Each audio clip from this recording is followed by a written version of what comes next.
when the snowstorm hits Ontario,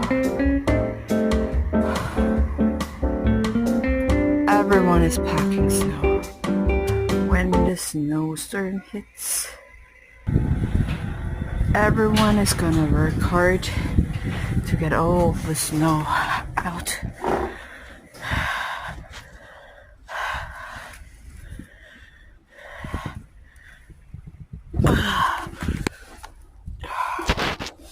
So we are roughly knee-deep in snow here right now, and you see everything is covered with snow.